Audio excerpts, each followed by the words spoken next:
UGWUMBA. Enwere mgbe oke megidere m ihe wee ga gote ofu nwamba ya bụ pussycat. Ego m ya bụ busu buru ya nata. Ọ kapere mpe mgbe ahụ wee nyegide ya nni ka o wee too ọsịsọ chụwara m oke. Ọ bụ eziokwu na imiri ozugbo m kpọbatara ya ọ bịa bee akwa ụfọdụ gbaa, mana ịma na enwere oke ndị okenye maka na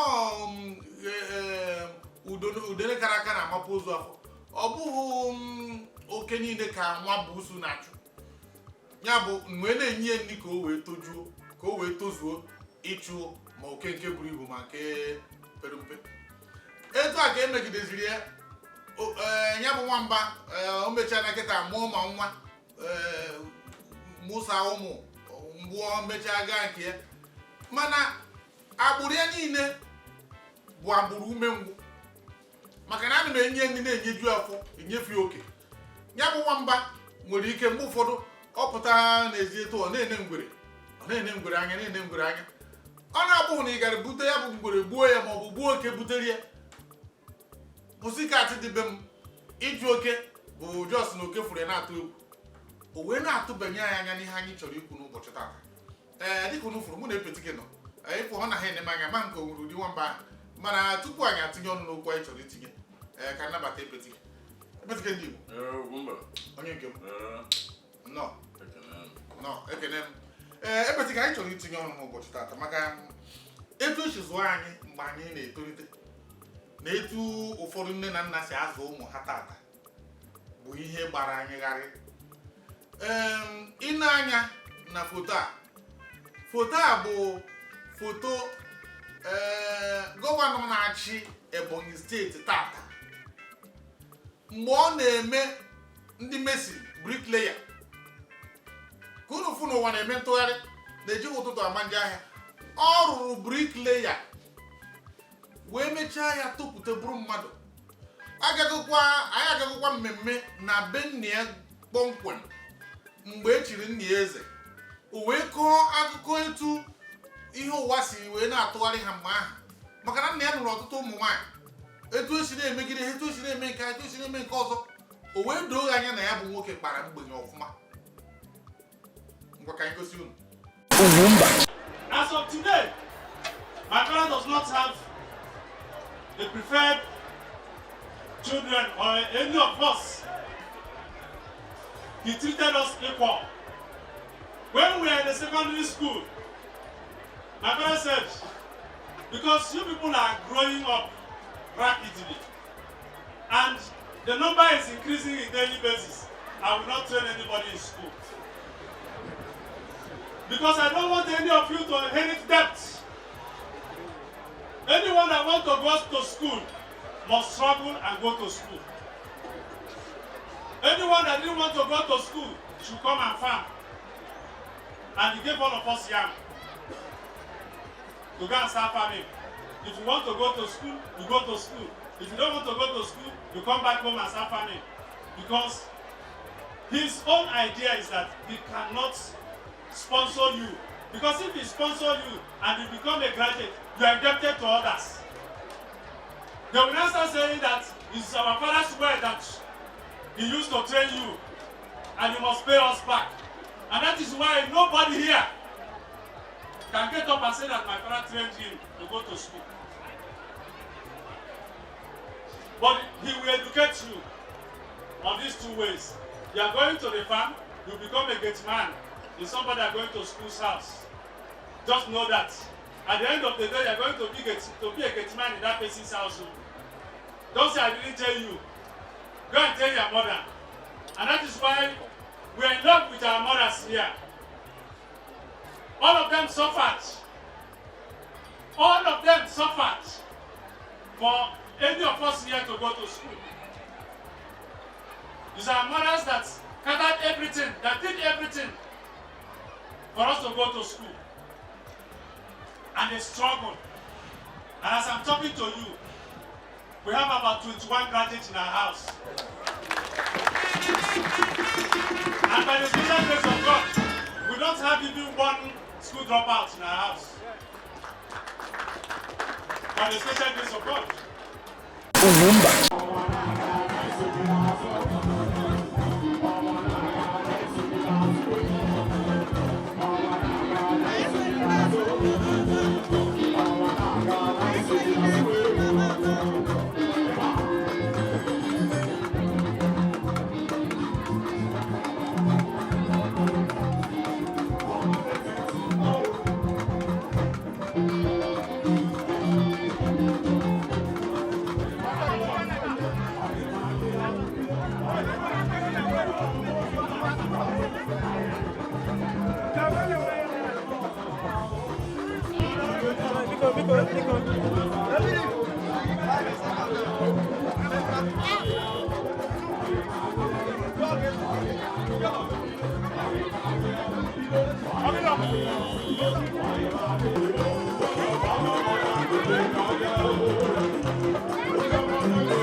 Foto nke a unu fụpụrụ kịta bụzi foto nwa ya nwoke anụrụ na ọdụ afọ 15 ka na-aga akwụkwọ o wee jiri ego wee na-eme makwa ndị anyị bụ a wee sị o etu a ka eji kwesị ịdị na-azụ ụmụaka ka ha nwee bụrụ mmadụ epesịka ụrụ mgbe ị ga-atinye ya ọnụ ya bụ ihe ị na-afụ n'etu ndị ọgaranya anyị si azụ ụmụaka ha wee sị ọgwụ ihe kwesịrị tego dị ọnụ ndị be anyị kene m unu ya na be anyị Anambra State ha na-azụ mmadụ mgburi nke bụ mgburi ya nzufu asif nya ụka na-azụ aza egbu mgburi ọkụkọ broiler ihe mere obodo na ụfọdụ ndị big men na some families amụrụ ihe bụ ụmụaka ịzụ ụmụaka n'ekite ihe na nwa dị 15 years etofu na foto buru ego at that age ọga school ọdụkom ihe dị n'ụbụrụ because ihe ọbụla eticha kwuru onye ebe ndụ ego onye eticha pụta ọ dị ka arụ nwa ọrụ ọ dị ka some of you ndị ọgaranya nwa ọrụ na university igorie brand new vehicle or vehicle ọbụla tentem ị na-asụ ya ego daddy you don't have money he call 1 million ojecha university dey use service pụta ebe ka ọ gara maka onwe ka ọ bụ na ebe ya na salary ya bụ 100,000 ọ dụka ya nwa ọrụ si bụ na salary na-echetara ya ọrụ bụ kpọkọpị ebe ọ bụ 500,000 even 1 million ahụ ọ dụka ya useful in life. It's not possible maka ọ bịa nye echenjire moto ọ gị ya nweke na-abịa bụrụ Honda Accord nye nwe bụrụ Lexus 450 nwa gị nọ n'university ị na-enye ego ya kwụ salary entire company ka kị na-enwe million 2 million ọ gị ka that person nwa ahụ ọ ya bụrụ na obere nwa 15 years ka na-ebunye ụdị ego onye nna ya bụ mesin onye nna ya rụrụ mesin ọrụ mesin bụ niile edoro nye ọ dị ka ọ na-ebunye ịma ya na-ebido na ọ amacha kọndọkta banye so which is ọrụ ha bụ counting o nwere ka ọrụchi ị na-ede mgbe ahụ enye 500 naira si were okwu kọrent nkịta nwere ka na 5,000 naira ka ị nwere nwa ọ ya azụ na-egwu Chineke zụọ na custom zụọ na tradition ndị Igbo ị na-ebunye this kind of money and at the boy you full the guts to the temerity ị na-display that money because ọ nwere ihe nna ya eme nke mbụ bụ na nna ya nwụrụ ụkọrọ ọ bụrụ a good father read my lips o nwere ka nna gị mụrụ ụkọrọ as a father bụrụ na-enye ụmụ gị ihe ọ bụla o demanded nwa gị pụta gị na say daddy I need money were ego nye pụta tim ihe o ji eme ịbụ a useless father emekwu ịbụ nwunye gị pụta sị gị na I need money ịjụa ka ihe o ji eme i were enye ịbụkwa a useless husband reason ọ bụrụ na-enye ego like that ọ na-akpasa ya that money eto ahụ ọ mara mfa na akpata ya and ọ na-akpa ya ụmụ ya like that ọ na-agasị ya like that ọ bụrụ na ị yaba ahụ echi niile leseni na ị nwere accident dị unconscious na hospital first nwaanyị anyị mebu ọ na-ele moto gị ọ na-erigodo ego ọ na-ere moto gị ọ na-erigodo ego ọnụ rere adịgo committed ọnụ exactly ọnụ rere ego committed imegidezi ya sị na enyegiziri nke na ọ na-eyi apụta ole a na niile nwere ole ihe niile nwere akwa ihe na-ekwu mbọsị maka nwunye Igbo exactly onye Igbo ihe kwuru ọsa okwe ha ebinwu so nwa bụ nsọpụrụ nzụtọ ya anụ ma problem nwere abụrụ because na nwa gị ka ọ bụ ihe sọ gị mee ya na problem mụ nwa bụ Chief Chidera ebetike ndị Igbo nwere bụ na that useless son or daughter of yours nwere ike echi niile ike ịpụ as gọvanọ EFCC akpụrụ gị ịnọ n'ihe which is ife enweghị bido next nwa gị nwere ike bụrụ egbe omite nwa mgba ya egbe nwegosa weta ego iji nwa nwere ike na-esi ọnwụ na ego a na-amakwana tufu ya nata dadị ihe ọgba nwa m egbe ife na mgbe ahụ ọ bụrụzi only your useless son ọ bụrụ a useless son to society ị na-eme ife ị na-eche that na cheki na onwere ndị ọrịa mafet how can ọ bụrụ na nwa gị dị 25 years osara ego mmadụ kpara ha efi eto ahụ ife onye kpara ego ya ma no matter how rich ọ dị ọ dị ya Peter Obi na asị gị na ọda akachiche ọ bụrụ akachiche ka ọ dị ihe mebụda na ọma the use of money nwanne ego emere mgbasasị ụmụruo na aba ihe ọrụ ọrụ mara ego na-ere ọrụ wọtọfụ ego ahụ nye gị ọma nke ọdachi gị nke ọdachi gị akwụkwọ aha karịa nne the bumps and lumps na nne ama together and swallow itself so what is this imebia na nwa ijene mahụ at this age na enwere ike ije na akaụntụ nwa na-akpasa ụdị ego a ife dat na obere nwa ịtụ a na o nwere 10 million na onwe o ji eme 10 million ka bụrụ obere ego maka ị na-anya anya ọfụgba ịga mụ na ya adịghị aga klọb mana dịka anyị na-afụ na soshal midia na klọb bụ ebe ofu onye ga-apụta rie 10-20 million n'ofu mgbe sọsọ na akụrụ ya aka na ụmụ agbọghọ ugwu ihe na asịghị makwa onye bụ milion anọrọ ofu ebe rie ya ka ihe eriri na a na-aṅụ nkwụ ndị ọcha ndị nkwụ gbanitere ya bụ na ka ị narị ekwute milion bụ nnọọ obere ego a na-ekwu n'ebe ọya edunwe anya nne ejikwa klọb n'obodo Igbo maka echeje klọb anyị bụda ya pụọ outside mọba nkwụ na 7-11 nwa ncha na 7-11 nwere 7-11 ọ na-adị open 24 hours na-akpa ya 7-11 ya 7 days so anyị je na ngwa nwa ncha eto abazie klọb gorozie one can jide na aka gbagide egwu mgbe na oju ịṅaba nke ahụ tisiri na mara moji dọrọ ọhụụ dị a na-ezuzugharị kịta ụmụaka nke erigote ọba klọb ji egoro nnukwu bọtụlụ expensive drink n'anya na klọb enwere police enwere DSS enwere special forces ha bịa fụ that table food nkwe na-aṅụ ịba ndị gọọmenti watch list exactly ihe abụọ gọọmenti watch list ka amara ihe onye a na-eme because I'm going to na-akpata ego nwa onye akwụsara ya ama ndị bọtụlụ mmanya nọ na 800,000 na ha pụara 800 ka bụ na obere ego nke a na-afụ 1 point a na-ekwu ebe ihe ike egbu ofu wa mbọ ọ dị mma ebezike ịmara ofu ihe aka o jikwunu dị m ka onye dịka Nyesom Wike na-emewe ọfụma maka mgbe ọ kpọrọ nwa ya kpọrọ ha na-aga m obodo Igbo ọ kụziwe egori ọrụ ka a marụ na o so nzọmụkwụ papa ya nwanne ya dunyere ochi na-eji ụkwụ agbawa ụzọ ya bụ na o bilugo ụmụ nwa ọrụ na-akpa ihe ikekwa ọ bụrụ na ọ gachara n'akwụkwọ bịazie nne ya kụziri ya sị na ebe esi akpata ego a na-enye nwata amarụ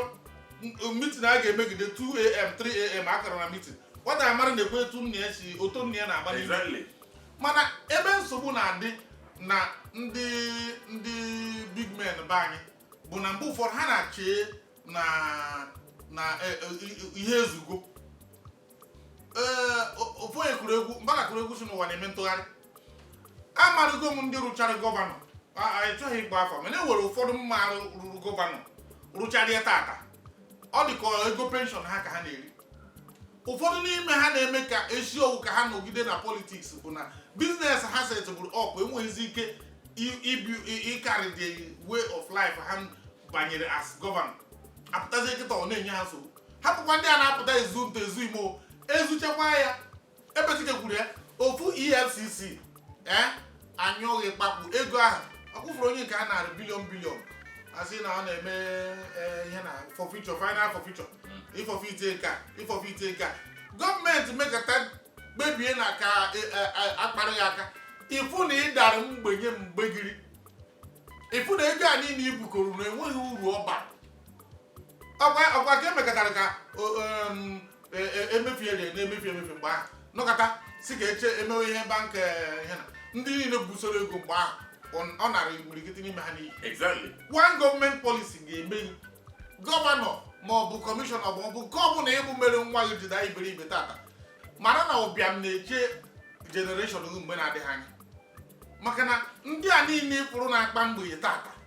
bụ ha bụ ndị a na-akwadowe ndị na-akwadowe onwe ha maka ịbụ ọgaranya. Ọ bụrụ na onye dịka nwefuru aga mbe nne ya aka na-arụrụ akara ọrụ ụlọ ọfụ emere ha ngwa ka ngosi unu vidio ahụ echiri ya igwe ndị be ha igwe autonomous ebe a na-eme ka obi dị nne ya mma ọ nụrụ nwaanyị nụọ gharịgharị ya na imirikiti n'ime ha nwunye ya na-ebi tata ka ruru o nwere ike ruo 18 nwefuru ji ọnụ ya kwuo ya na nne ya nụrụ nwaanyị ka o wee bụrụ na o nwere kọmuniti ụdị onye ahụ ị maara na ụdị polygamous family ahụ bụ survival of the fittest onye pụta na-agba n'oto nke ya o kwuru ya n'ọnụ ya nọọ ya ka nne ha ka nụrụ nne ha nso mgbe ahụ nwaanyị wee na-agba mbọ na-eme nta na-eme igbo ha na-akọ ugbo dịka ndị Ebonyi steeti ha kọrọ ugbo kọtụ ya ọnụ ya ọ bụrụ nke Messi nwere ike ịbụ mgbe ọ fụgharịgoro ụzọ ka o mewere Messi ya bụ na ụdị onye ahụ mechaa pụta wee jiri ego zubie nwa ya o nwefuru ichefuona na ụwa na-eme ntụgharị biko ka ọ ghara ịbụ olu echi asị onye a bụ nwa fọma gọvanọ ma ọ bụ ikekwe ya na onwe ya mgbe ị ga-emechazi ewere batin tinye ya n'aka ka ọ kọntinu ọ kpụọ ezinụlọ gị n'ala kpụọ afa ezinụlọ gị n'ala ịnọkọta kpọrọ ya kpọ na ya gakwuru nne ya ochie ọ bụrụ na nne nke ka ya ga nọ ebe ahụ izu ụka na ama m ihe ndị be anyị ji nọkọta oghere ụdị iberibe ahụ amagwụrụ m ka ọ bụ nsogbu ha ji aka ha mere onwe ha na-eme na mgbe ụfọdụ ụmụ ha onye nke Anambra nwanyị na ha ete egwu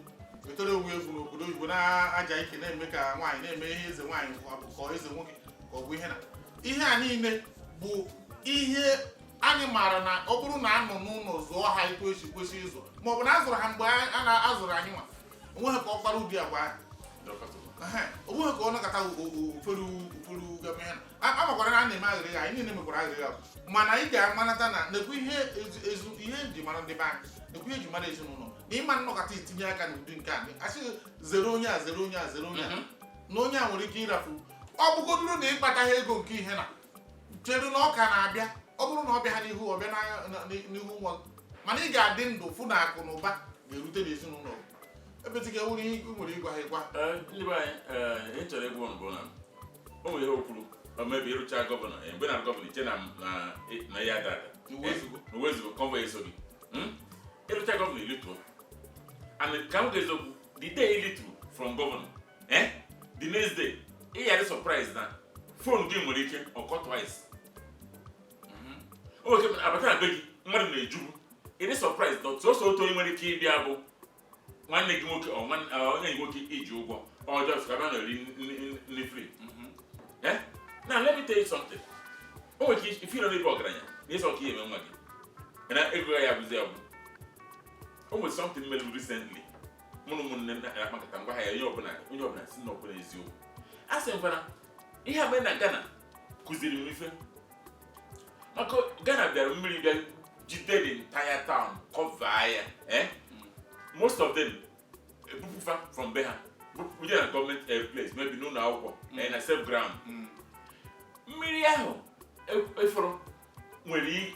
ọ bụrụ na nwere factory nwere estate nwere everything na community mmiri ahụ nwere ike ịbịa mego ogbenye onye ahụ ada ogbenye mebisie machine n'iburu ogbenye na ifro moto gị niile ahụ iji eme ọnụ kọmfọ gị niile ahụ mmiri nwere ike ibukọrọ ya safe mmiri ebu moto na wetie niile mmiri eburu moto ajewara agụgide egụtakwa ya agụtaba o nwere kasị na injin nke abụọ 30 million ihepụ moto gba ọsọ ọ baghị oge uru ụmụazị gị na-azụ ị na-eme ha nzufu ife nyede kọnsan na na-azụfusi ụmụazị a abụrụ maka na ego gị isi na m nọ isi money don't tell me how to use your money shut up ọwụ ya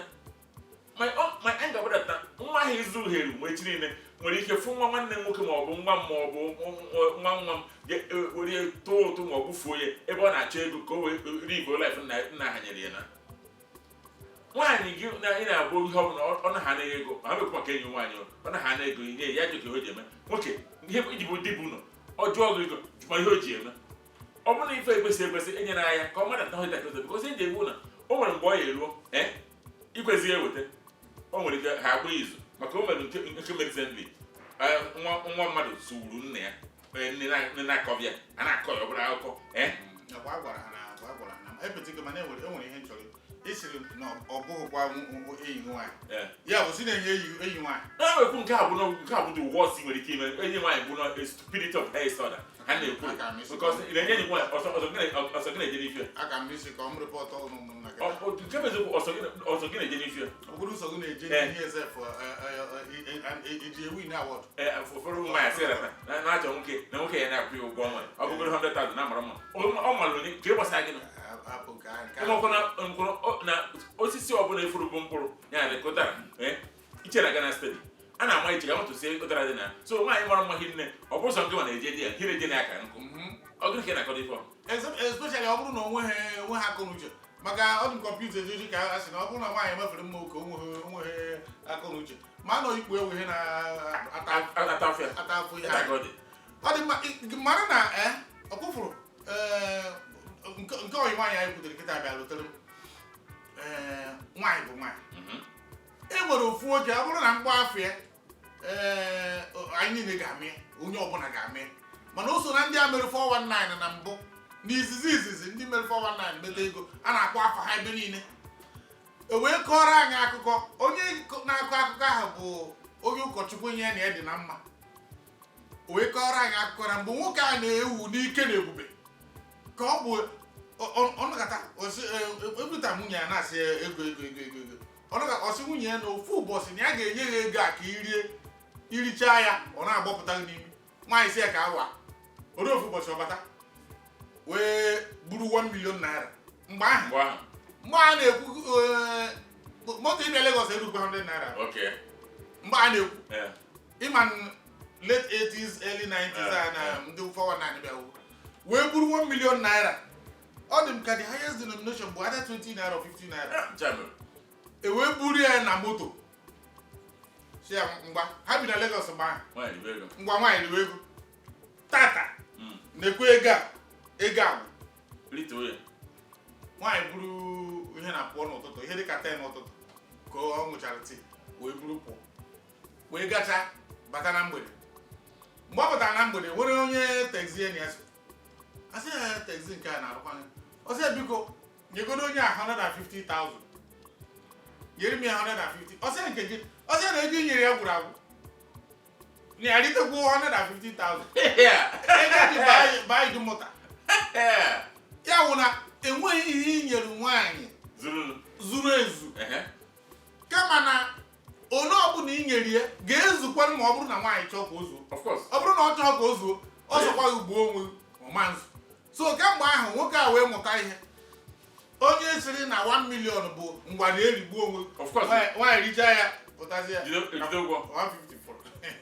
thank God na ị nara nwekwa ọ bụrụ mgbe foonu dị a na-eme ọ mgbe a na-eme Nokia to Nokia bụ ochie ọ dịka ọkara apụta ofu mgbe ahụ so onweghị ike ịkpọ wee na fon si ya biko ọ bụ mgbe a na-eme transfer because ọ bụrụ na mgbe a na-eme transfer ọsọ ya nwoke sị edekwe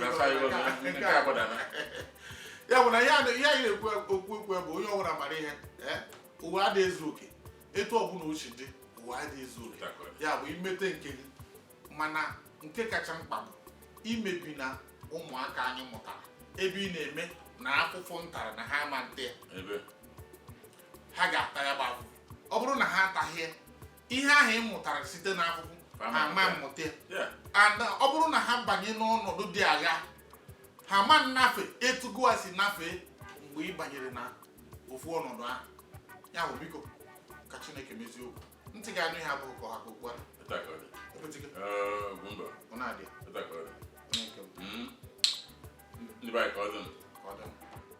Opurobios Igwe Jenga